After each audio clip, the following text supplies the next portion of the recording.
예, 오늘 우리가 읽을 본문은 요한복음 21장 1절에서부터 14절까지 말씀 읽도록 하겠습니다. 요한복음 21장 1절에서부터 14절까지 말씀. 제가 1절 먼저 읽겠습니다. 그 후에 예수께서 디베랴 호수에서 또 제자들에게 자기를 나타내셨으니 나타내신 일은 이러하니라. 시몬 베드로와 디두모라 하는 도마와 갈릴리 가나 사람 나다나엘과 세베대의 아들들과 또 다른 제자 둘이 함께 있더니 시몬 베드로가 나는 물고기 잡으러 가노라 하니 그들이 우리도 함께 가겠다 하고 나가서 배에 올랐으나 그날 밤에 아무것도 잡지 못하였더니 날이 새어 갈 때에 예수께서 바닷가에 서셨으나 제자들이 예수신 줄 알지 못하는지라. 예수께서 이르시되 얘들아 너희에게 고기가 있느냐 대답하되 없나이다. 이르시되 그물을 배 오른편에 던지라 그리하면 잡으리라 하시니 이에 던졌더니 고기가 많아 그물을 들 수 없더라. 예수께서 사랑하시는 그 제자가 베드로에게 이르되 주님이시라 하니 시몬 베드로가 벗고 있다가 주님이라 하는 말을 듣고 겉옷을 두른 후에 바다로 뛰어내리더라. 다른 제자들은 육지에서 거리가 불과 한 50칸쯤 되므로 작은 배를 타고 물고기 든 그물을 끌고 와서 육지에 올라보니 숯불이 있는데 그 위에 생선이 놓였고 떡도 있더라. 예수께서 이르시되 지금 잡은 생선을 좀 가져오라 하시니 시몬 베드로가 올라가서 그물을 육지에 끌어 올리니 가득이 찬 큰 물고기가 153마리라. 이같이 많으나 그물이 찢어지지 아니하였더라. 예수께서 이르시되 와서 조반을 먹으라 하시니 제자들이 주님이 주실 아는 고로 당신이 누구냐 감히 묻는 자가 없더라. 예수께서 가셔서 떡을 가져다가 그들에게 주시고 생선도 그와 같이 하시니라. 이것은 예수께서 죽은 자 가운데서 살아나신 후에 세 번째로 제자들에게 나타나신 것이라. 아멘. 예. 우리가 이제 그 요한복음을 쭉 읽어보면 주님이 나타나셨다라는 그런 표현이 있어요. 여기 21장 1절에도 그죠? 주님이 나타나셨다. 그리고 제일 마지막 14절 오늘 읽은 본문 마지막에도 보면 세 번째로 제자들에게 나타나신 것이다. 나타났다. 그러니까 여기 오늘 제자들에게 자기를 나타내셨다라고 하는 이 말은 예수님이 자기를 계시하셨다. 아니 제자들의 눈이 감겨져 있고 그리고 제자들이 부활하신 그리스도가 누구인지를 알지 못하고 있는 그런 몰이해 그렇게 황당한 어떤 불신앙의 모습 그런데도 주님은 어떻게 했다는 거예요? 그 베일을 벗기셨다는 거예요. 네. 이게 하나님의 은혜죠. 내가 스스로 벗은 것이 아니고 제자들이 부활하신 그리스도를 보고 싶어서 본 것이 아니라 주님께서 나타나셔서 그래서 그들의 눈껍질을 다시 벗겨줬다. 세속적인 신앙의 눈을 갖고 가던 사람, 욕망의 눈을 갖고 살아가던 사람을 주님이 나타나셔서 그 눈을 바꿔주시는 거예요. 믿음의 눈으로 바꿔주시고 부활의 눈으로 바꿔주시고 세속적인 눈이 아니라 욕망을 쫓아서 살아가는 그런 눈이 아니라 하늘의 것을 볼 수 있는 그런 눈으로 마치 우리가 마가복음을 쭉 읽어가면서 소경 바디메오의 얘기를 또 한 번 해야 되잖아요. 그죠? 예루살렘 성으로 들어가는 그 장면 바로 직전에 마가복음은 뭘 얘기하냐면 소경 바디메오의 사건을 얘기해요. 그래서 소경 바디메오의 사건 제일 마지막에 어떤 얘기가 있다고 그래요? 길에서 예수를 쫓았다. 아니 길에서 예수를 따라갔다라고 하는 그런 말로 마가복음은 끝마치고 있단 말이죠. 그 말의 의미는 다시 한번 되풀이하지만은 그래요. 우리가 주님을 따라가고 주님 예루살렘으로 가는 그 길, 그 여정을 따라가려면 이 감기였던 눈이 벗겨져야만이 새로운 눈으로, 믿음의 눈으로, 영적인 눈으로 뜨여져야만이, 그래야 어떻게 했다는 거예요. 그래야 쫓아갈 수 있는 길이 바로 주님이 가신 길이라는 거죠. 신앙의 길이라고 하는 게 그거 같다는 거예요. 오늘 여기 나타나셨으니 라고 하는 이 말의 의미는 바로 그런 맥락을 같이 하고 있다, 그렇게 말씀드릴 수 있습니다. 예. 그러니까 제자들이 아무리 지금 주님을 믿지 못하겠다고 바로 직전에 도마가 의심하고, 그리고 많은 제자들이 살아났다는 소식을 들었음에도 불구하고, 그런데도 불신앙 속에서 내가 어떻게 이해할 수 없는 사건이라고 그렇게 다들 이런 모습으로 있는 그런 어떤 모습 속에서도 주님이 나타나셔서 그들의 눈을 지금 열어주시고 있는 거예요. 네. 그래서 그 후에 예수께서 디베랴 호수에서 제자들에게 자기를 나타내셨다. 그래서 나타내신 일이 바로 이러했다. 자기를 계시하신 그 계시의 사건을 오늘 우리들에게 얘기하고 있어요. 네. 자, 그런데 오늘 이야기를 보면 왜 하필이면은, 사실 예수님의 제자는 12명이나 되잖아요. 그런데 오늘 이 나오는 제자들은 몇 명이나 될까요?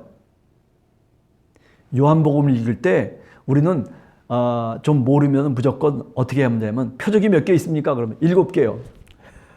나는 누구라고 말씀하신 그 예수님의 말씀이 몇 개나 있습니까? 그러면 7개요. 그러면 돼요. 여기 지금 오늘 12명의 제자에게 이 부활하신 그리스도가 나타난 것이 아니라 몇 명에게? 7명. 그렇죠. 7명에게 나타난 거예요. 7명. 예.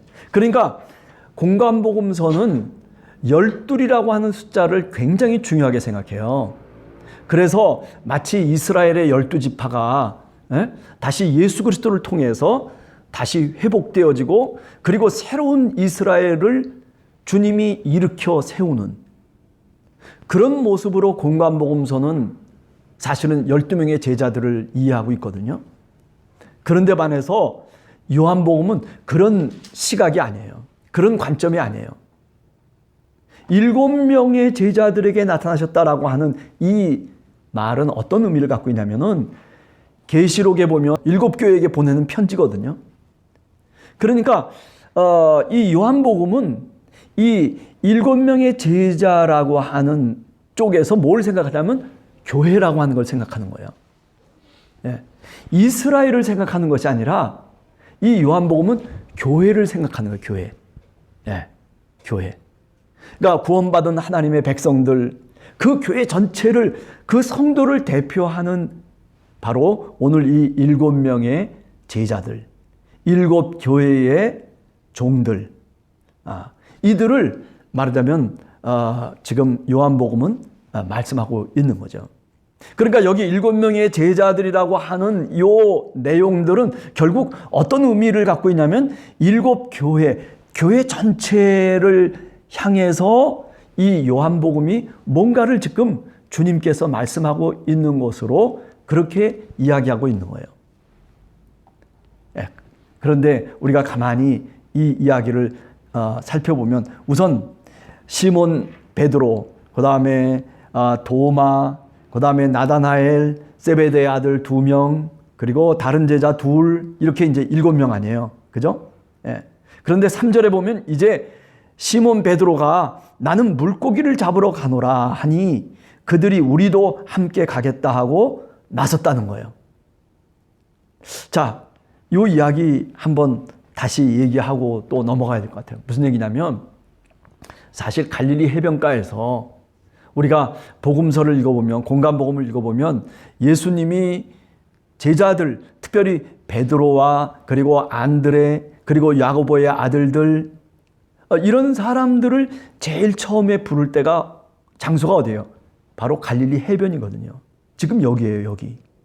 예, 갈릴리 해변. 그런데 지금 나는 물고기를 잡으러 가노라 라고 하는 말을 시몬 베드로가 다른 친구들한테, 동료들한테 얘기했다는 거예요. 그랬더니 동료들이 다 그래 우리도 물고기 잡으러 가자 하고 갈릴리 해변으로 왔다는 거예요. 자, 참 여기 참 아주 묘한 그런 복선이 깔려 있어요. 그 복선은 뭐예요? 우리가 공간모험서에서 보면 마가복음 1장이나 이런 데서 보면 어떤 이야기가 나와요?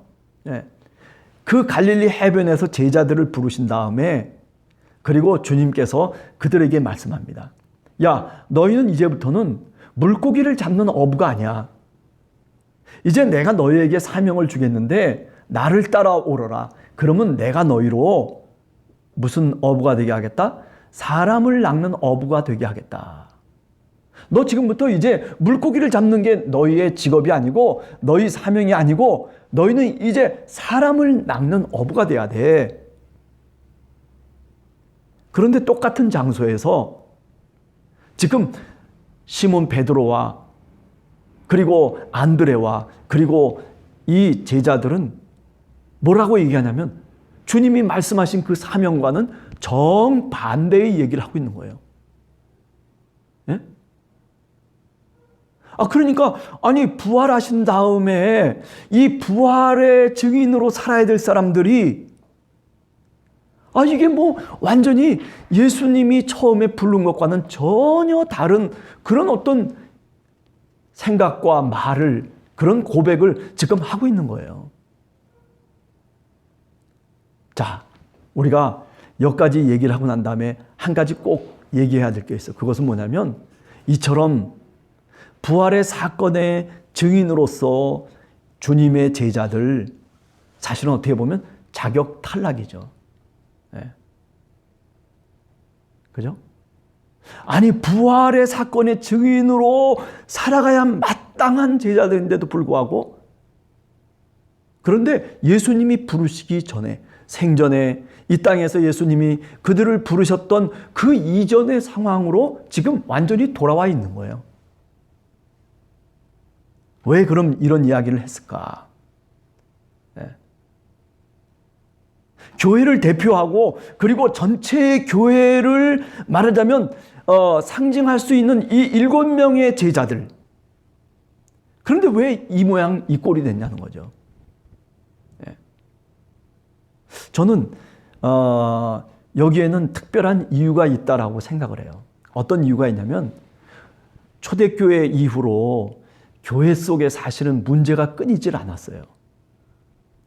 사람이 그 속에서 살아가기 때문에 사람들이 모여가지고 공동체를 이루고 그리고 예수 그리스도의 종들이라고 생각하고 그리고 나는 예수 그리스도를 믿는 하나님의 백성이라고 그렇게 고백하고 있음에도 불구하고 우리는 그리스도의 몸된 몸이고 그리고 지체라고 그렇게 고백하면서도 그 속에 어떤 일들이 벌어지냐면 수많은 인간의 욕망의 파도가 끊이질 않는 거예요. 그게 교회였어요. 우리가 생각할 때는 초대교회가 정말 성령 충만하고 그리고 뭐 믿음 충만하고 하나의 마음이 되어서 그래가지고 정말 교회를 부흥시키고 뭐 이렇게 저렇게 우리가 얼마든지 얘기할 수 있죠. 그러나 그런 사람들은 우리가 잘 아는 것처럼 사도 바울이라든지 실라라든지 디모데라든지 디도라든지 뭐 정말 시몬 베드로라든지 뭐 이런 특별한 사람들의 리더십 속에서 사실은 교회가 그렇게 성장해 나간 것뿐이죠. 아니 사실은 어떻게 보면 그 일을 주도한 것은 사람이 아니라 하나님이셨어요. 네. 우리가 고린도전서 같은 걸 읽어보면 그죠? 고린도 교회가 얼마나 정말 큰 도시 속에 있는 그런 신앙의 공동체예요. 재정적으로도 어느 정도 능력이 있고 그리고 많은 사람들이 자신을 내세우기도 하는 그런 자랑할 만한 교회일 수도 있어요. 오늘날로 얘기하면 저 압구정동에 있는 교회라고도 얘기할 수 있죠. 로마에 있는 교회는 뭐 달랐나요? 로마서를 읽어보면 로마에 있는 교회 바울이 참 아주 점잖게 얘기를 해요. 그럼에도 불구하고 14장 15장을 넘어가 보면 결국 그 속에도 수없는 갈등이 있어요. 약한 자와 강한 자, 있는 자와 없는 자, 이런 어떤 사회적인 현상들이 교회 속에도 그대로 돌아와 버린 거예요. 네. 여기 오늘 7명의 제자들에게 주님이 나타나셨어요. 근데 이 7명의 제자들은 벌써 옛날로 돌아가 버리고 말았어요. 저는 이것이 교회의 역사 속에서 늘 반복되던 모습이라고 저는 생각을 해요. 아니, 예수 그리스도를 믿어도 늘 이런 반복을 통해서 계속 교회라고 하는 것이 그렇게 주님의 뜻 가운데 자신의 걸어가는 그 길을 걸어갈 뿐이에요. 우리들도 마찬가지예요. 우리들도 어찌 보면 이 베드로나 다른 사람처럼 다를 바가 없는 사람들이에요. 또 생각해 보면 내가 또 옛날로 또 돌아와 있는 거예요. 네. 주님을 향해서 내가 이렇게 믿겠노라고 열심히 기도도 하고, 그리고 하나님의 말씀에 감동도 받고, 그리고 주님을 쫓아다니면서 그러면서 놀라운 표적도, 그런 어떤 엄청난 은혜도 받았음에도 불구하고, 그런데도 나중에 가만히 우리를 돌이켜보면 내가 왜 여기 와 있나? 내가 왜 지금 이 자리에 지금 있나? 똑같은 자리 속에 있는 거예요. 저는 그렇기 때문에 오늘 이 장면이 의미가 있다고 생각해요. 성경 속에서 왜 이런 이야기를 우리들에게 하고 있느냐? 나 물고기 잡으러 가야 돼요. 우리 다 같이 물고기 잡으러 가자. 그래요, 갑시다. 라고 하는 이런 아주 그야말로 불신앙의 어떤 그 모습이 왜 아직도 그 부활의 주님을 만난 이 제자들 아직도 이러냐라고 얘기한다면 성경은 우리들한테 얘기하는 거예요. 바로 그것이 우리들의 모습이라는 거죠. 그래서 어떻게 해야 돼요? 주님을 만나야 된다는 거예요. 주님이 찾아와 주셔야 된다는 거예요. 저는 그렇게 이 장면도 저는 그렇게 이해를 합니다. 그래서 우리는 늘 사실은 주님의 도움을 구할 수밖에 없는 사람들이에요. 밤중부터 날이 새어갈 때는 4절에 보면 날이 새어갈 때, 지금 밤중에 일어난 일이에요. 그날 밤 아무것도 3절 하반절에 보면 아무것도 그 밤중에 잡지를 못했어요. 날이 새도록 애쓰고 힘을 썼음에도 불구하고, 그런데 다 제자들이 이제는 시리에 빠져 있는 거예요. 바로 이것이 우리들의 어쩌면 신앙인이라고 하는 우리들의 본 모습일런지도 몰라요.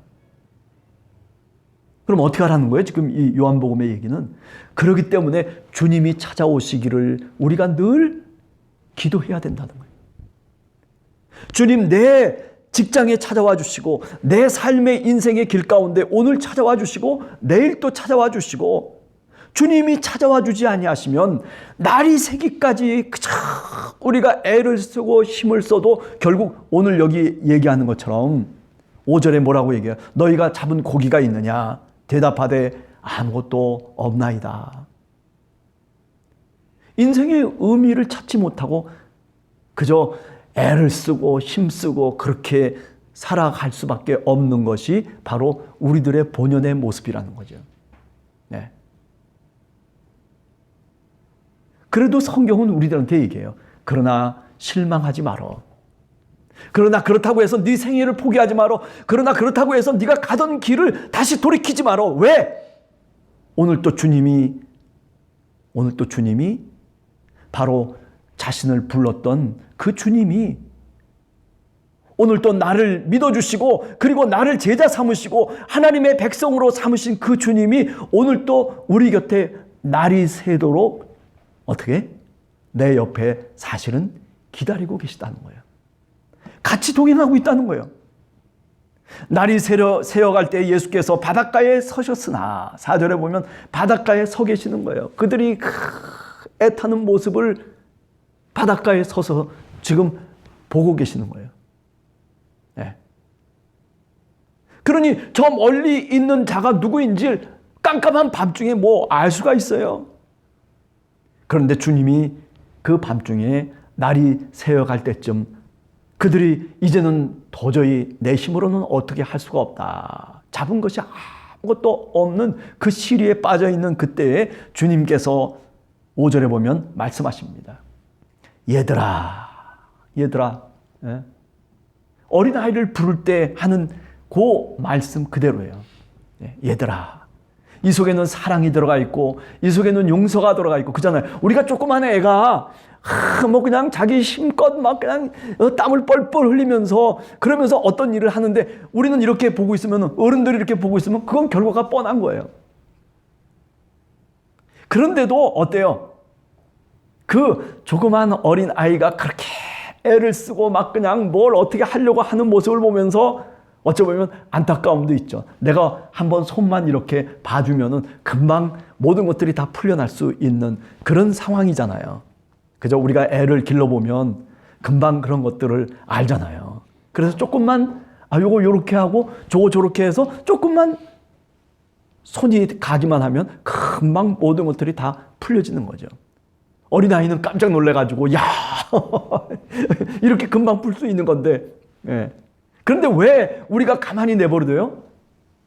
예? 아이를 기르면서 왜 우리가 그 어린아이가 그렇게 애쓰는 모습을 왜 가만히 우리가 내버려둬요? 그 이유가 있잖아요. 그래요. 그러면서 뭔가를 우리가 찾는 거예요. 애를 쓰고 힘을 쓰고 그리고 정말 되지 않아도 또 한번 해보려고 하는 그 모습을 우리가 바라보면서 그 어린아이를 바라보면서 그 속에서 성장하기를 원하는 거죠. 뭔가 자기의 길을 찾고 지혜를 찾고 그리고 뭔가 새로운 것들을 찾아나가기를 바라는 마음에서 부모들은 그런 어떤 자녀의 모습을 보면서도 사실은 잠깐 동안 그렇게 되도록 내버려둘 때가 많거든요. 오늘 이 장면이 저는 그런 장면이라고 생각해요. 예. 얼마든지 주님이 그 배에 올라타셔가지고 야 여기다가도 그물을 던져 저기다가도 그물을 던져 하면서 그냥 막 커다란 소유를 얻을 수 있도록 커다란 고기들을 잡을 수 있도록 얼마든지 하실 수 있는 능력이 있어요. 그런데도 불구하고 그렇게 하지 않으시는 이유가 있는 거죠. 그거는 다른 것 아니에요. 주님의 부르심을 다시 생각토록 하기 위해서요. 네. 주님이 다시 부르는 거야. 얘들아, 베드로야, 안드레야, 야고보야, 요하나, 얘들아, 네? 너희에게 고기가 있느냐? 아니, 아무것도 없습니다. 그래, 그러면 6절에 보면 그러면 그물을 배 오른쪽에 던져라. 그리하면 잡을 것이다. 주님이 약속을 다시 주시는 거예요. 아니 주님이 다시 그들을 부르셔가지고 그래가지고 다시 주님의 말씀에 순종하면서 그러면서 말도 안 되는 일일런지 모르지만은 그 그물을 던지는 그런 순종의 모습, 그죠? 주님의 말씀에 따르는 그 모습. 그래서 어떻게 됐습니까? 이에 던졌더니 물고기가 많아 그물을 들 수 없을 정도로 그렇게 풍성한 열매를 얻었다. 저는 이것을 두 번째 부르심이라고 봐요. 첫 번째의 부르심은 예수님이 살아계셨을 때 갈릴리 해변가에서 제자들을 부르셨던 나를 따라오너라 내가 사람을 낚는 어부가 되게 하겠다라고 부르셨다면 두 번째 주님이 오늘 이 부활 이후에 똑같은 장소에서 이제 주님이 다시 그 제자들을 부르시는 거예요. 네. 네. 어떻게? 오른편에 그물을 던져라. 네. 그리하면 네가 잡을 것이다 라고 하는 그런 약속의 말씀. 네. 그래서 어떻게 됐어요? 그 제자들이 정말 그렇게 주님의 말씀에 순종하고 그 말씀대로 따랐더니 말할 수 없는 풍성한 열매를 그리고 풍성한 소득을 얻게 되었다라고 하는 그런 오늘 내용이 바로 본문의 내용이라고 얘기할 수 있죠. 두 번째의 부르심. 부활 이후에 다시 부르신 거예요. 저는 여기서 뭐를 얘기하려고 하냐면 그렇기 때문에 우리가 늘 주님의 부르심 앞에 서 있어야 된다는 거예요. 한 번의 부르심으로 끝나는 것이 아니라 두 번의 부르심으로부터 끝나는 것이 아니라 계속 끊임없이 주님의 부르심 앞에 우리가 서 있는 그런 신앙인으로서 살아가는 것이, 그것이 바로 주님을 따라가는 사람들의 신앙의 모습이라고 그렇게 생각을 하는 겁니다. 예. 오늘 우리가 수요 예배이지만은, 그러나 오늘 또 한 번 더 부활하신 그리스도를 생각하면서 주님이 나를 향해서 오늘 부르고 계신 음성을 우리가 듣기를 원합니다. 주님은 나에게 지금 뭐라고 말씀하실까? 제자들한테는 이렇게, 네가 그물을 오른쪽에 던져라. 그러면 네가 고기를 잡을 것이다 라고 그렇게 부르시면서 약속했다면, 그러면 오늘 우리들을 향해서는 뭐라고 말씀하고 계시는가? 우리 각자에 대해서, 우리 성도님들 한 사람 한 사람에 대해서 주님이 찾아오셔서, 그죠? 우리에게 뭐라고 말씀하시고, 그리고 우리에게 어떤 소명을 우리에게 다시 주시고 계시는지, 그것에 대해서 우리가 응답해야 될 책임이 우리 자신들에게 있다라고 하는 거죠. 네. 주님은 오늘 또 나를 향해서 뭐라고 말씀하고 계시는지, 주님이 찾아와 주셔서 자기를 나타내 주시고, 그리고 내가 살아가는 삶의 그 길 속에서, 그 자리 속에서, 갈릴리 해변이라고 하는 그 어부가 살아야 되는 그 자리 속에서 주님이 오늘 또 다시 나에게 뭐라고 말씀하시고 계시는지, 그렇죠? 유령이 찾아온 게 아니에요. 정말 부활하신 그리스도가 찾아오셔서 다시 한번 부르시고, 그리고 풍성한 열매를 약속하시고 계시는 이 장면을 한번 여러분들이 꼭 마음속에 묵상하기를 간절히 원합니다. 그 다음에 두 번째 우리가 생각할 수 있는 것은 어떤 다른 것보다도, 여기 오늘 보면은 12절에 보면 예수님께서 오히려, 그죠? 9절에 이렇게 9절부터 쭉 계속되는 얘기지만은, 육지에 올라보니 숯불이 있는데 그 위에 생선이 놓였고 떡도 있더라. 아니 다른 제자들하고, 그리고 이 제자들하고 같이 고기를 잡고 난 다음에, 그리고 난 다음에 육지로 올라와 봤는데, 그런데 예수님이 이미 와 있어요. 그리고 어떻게 와 있어요? 이미 생선이 놓여져 있고 이미 떡이 놓여져 있어요. 아니 예수님이 다 준비하고 계세요. 저는 이 장면이 와, 참 별꼴이다라는 생각을 해요. 예? 아니 그들이 잡은 그런 어떤 고기 갖고서 주님이 뭐 생선도 해 주시고 뭐 그리고 뭐 이런 것 저런 것을 해 주시면 그러면 얼마나 더 멋있겠어요. 근데 그게 아니라 그들이 그렇게 애를 쓰고 잡고 그리고 바다에 뛰어내리기도 하고 뭐 이렇게 저렇게 하는 그 사건과는 상관없이 주님이 이미 숯불을 피워놓고 그리고 생선도 잡아놓고 그리고 떡도 준비해 주셨다는 거예요. 그리고 주님께서 말씀하십니다. 지금 잡은 생선 좀 가져오라. 아니 주님이 생선을 이미 다 잡아놓고 그리고 생선도 다 준비하고 계신데도 불구하고 그런데도 야 지금 잡은 생선을 갖고 와봐. 네. 재미난 얘기죠. 어떻게 보면. 네. 저는 생선과 떡을 이렇게 주님이 준비해 놨다라고 하는 이 요한복음의 이야기는 굉장히 상징적인 의미가 있다고 봐요. 어떤 상징적인 의미? 요한복음 6장에 나오는 것처럼 뭐예요? 바로 오병이어의 기적을 그들의 마음속에 다시 되살리는 거죠. 예. 그때 어린아이 도시락에서 어린아이가 갖고 있었던 그 생선을 갖고 그 엄청난 사람들을 다 먹였어요. 떡도 마찬가지예요. 보리떡 5개를 갖고서 그저 아무것도 아닌 그저 조그만 떡 그 몇 개를 갖고서 그리고 5,000명이 넘는 사람들을 먹였어요. 왜 오늘 주님께서 그들이 도착하기도 전에 떡과 그리고 생선을 딱 베풀어 놓고 그리고 왜 제자들을 맞이하고 계시는가? 아마 제자들은 잘 몰랐을 거예요. 근데 가만히 보니까 아니 그 생선과 떡을 딱 보는 순간에, 그리고 부활하신 그리스도를 보는 순간에 아마 그들의 마음속에 무엇이 생각났을까? 오병이어의 기적 아니겠어요? 수많은 사람들에게 떡을 나눠주고 그리고 생선을 나눠줬던 그 사건. 오늘 이 제자들에게 이런 생선과 떡을 통해서 사명을 주시는 거라고 저는 생각해요.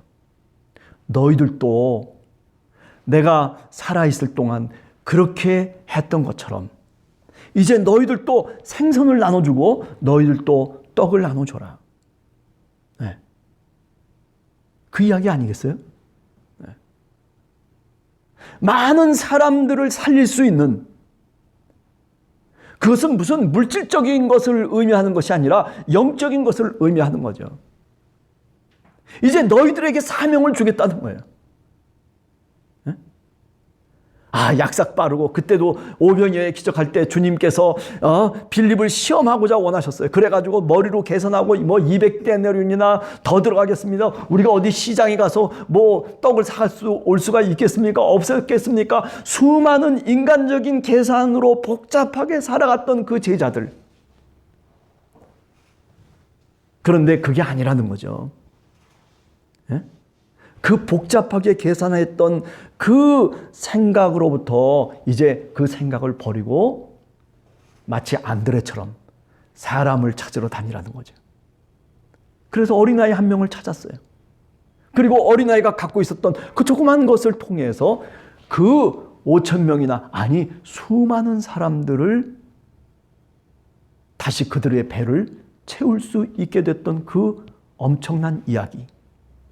오늘 숯불을 마련하고 그리고 제자들이 육지로 올라올 때에 생선과 떡을 딱 준비해 놓고 그들을 기다리고 계셨던 그 주님의 마음 속에는 무슨 마음이 있을까요? 그래, 이제부터는 너희들이 나처럼 수많은 사람들 배고파하고 그리고 들판에서 어떻게 할 수 없어서 다시 돌아갈 수도 없는 그 사람들을 그때 먹이고 그들을 배불리 했던 것처럼 이제 너희들 부활 이후에 교회라고 하는 그 교회 속에서 너희들이 그렇게 살아가기를 원한다는 거죠. 그렇게 소명을, 사실은 이런 말하자면 생선과 떡이라고 하는 상징을 통해서 오늘 주님이 제자들에게 다시 한번 이야기하고 있는 거죠. 말은 하지 않아도 그 어떤 상징적인 행동과 모습을 통해서 그들의 기억을 다시 되살리면서, 그러면서 이제 새로운 소명을 다시 깨닫게 해주시는 거예요. 새로운 사명으로 살아가라는 얘기죠. 네. 오늘 저희들도 마찬가지라고 생각해요. 네. 오늘 또 어쩌면 우리들에게 주님께서 이런 모습으로 우리를 대하고 있는지도 몰라요. 그래요? 내가 그때 그렇게 했던 것처럼 너희들도 그렇게 살았으면 좋겠다. 그죠? 요한복음에 보면 주님이 그 제자들의 발을 닦아주시면서 너희들도 이제 세상에 나가서 그렇게 살기를 주님께서 당부하시잖아요. 그것처럼 오늘도 이 부활 이후에 나타난 이 주님의 모습 속에서 주님은 말로만이 아니라 이렇게 생선과 떡을 베푸시면서, 그러면서 우리들에게 새로운 사명을 주시고 계시는 거예요. 그래서 나중에 조금 더 나가다 보면 뭐라고 얘기해요? 그렇기 때문에 너희는 베드로를 향해서 내 양을 먹여라. 그렇게 말씀하시는 거죠. 사명의 사람이 되라는 거예요. 예? 너만 위해서 사는 사람이 아니고 너 자신만의 욕심만을 통해서 네가 네 길을 찾아 나서는 사람이 아니라 이제는 내가 그렇게 수많은 사람들에게 떡과 물고기를 나누어 줬듯이 이제는 영적인 양식을 나눠주는 하나님의 백성으로 살아가기를 오늘 주님이 우리들에게 말씀하고 있는 거예요. 제자들에게 말씀하고 있는 거예요. 네. 여러분과 제가 우리 함께하는 교회가 그렇습니다.